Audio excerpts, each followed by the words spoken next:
जैसा कि हम सब जानते हैं कि जब हम कोई घर या कमर्शियल स्पेस या अन्य कोई बिल्डिंग खरीदते हैं तो उसमें हमें उसकी कीमत के अनुसार दाम भी देना पड़ता है। और ऐसे में जब हम किसी नई कंस्ट्रक्शंस को बिल्डर से खरीदते हैं तो हमें आजकल कुछ मैंडेटरी कागजात देखने पड़ते हैं, जिसमें सबसे महत्वपूर्ण रेरा है, real estate regulation and development act 2016, जो कि अपने आप में एक ऐसा एक्ट माना जाता है जिसने रियल एस्टेट की दुनिया में पारदर्शिता ला दी है। इसमें कोई भी बिल्डर या उसका प्रमोटर अपने नए प्रोजेक्ट की एडवर्टाइजमेंट तक बाहर नहीं ला सकता जब तक कि उसका रेरा रजिस्ट्रेशन नहीं हुआ हो। हम आपको बताते हैं कि रेरा क्यों लाया गया था, ताकि रियल एस्टेट सेक्टर में strict adherence to law and order, high transparency levels, enhanced accountability to increase trust and confidence in buyers, impose penalty and payments on defaulters, उन बिल्डर्स के खिलाफ जो कि टाइम पर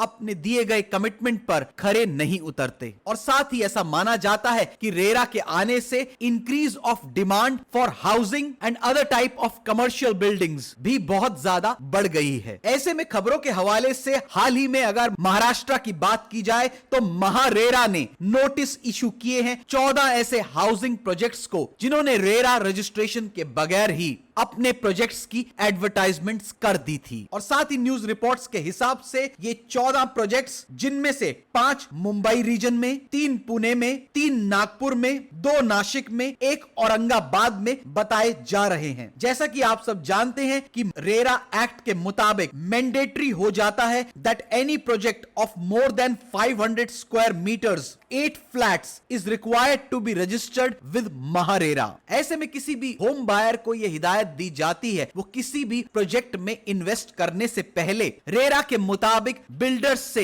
एक चेकलिस्ट, जिसमें RERA registration, completion date of the project given, agreement of sale as per the model agreement of RERA in the particular state where the buyer is buying the premise. ऐसे में उदाहरण के तौर पर अगर महाराष्ट्र की बात की जाए तो वहां पर महारेरा यानी Maharashtra real estate regulatory authority को किसी भी डाउट के संदर्भ में कांटेक्ट करना अनिवार्य हो जाता है। ऐसे ही भारत के अन्य राज्यों में जहां रेरा एक्ट फॉलो किया जाता है, उन स्टेट में भी रेरा एक्ट का पालन करने के तहत स्टेट अथॉरिटीज ने अपने ऑफिसेस बनाए हैं ताकि ग्राहकों को किसी भी तरीके की चीटिंग का सामना ना करना पड़े। और साथ ही में हम आपको यह भी बता दें कि जब 2016 में पार्लियामेंट के हाउसेस में रेरा एक्ट पास हुआ था तो इसे लगभग भारत के सभी स्टेट्स ने अपना लिया। ऐसे में हमें यह समझ में आता है कि रेरा रजिस्ट्रेशन हमारे लिए कितना अनिवार्य हो जाता है, क्योंकि अगर चलेंगे होकर हम सावधान तभी हम अच्छे से कर पाएंगे अपना काम। ये थी द ट्रू हंट चैनल की रिपोर्ट, और ऐसी खबरें देखने के लिए जुड़े रहिए द ट्रू हंट से।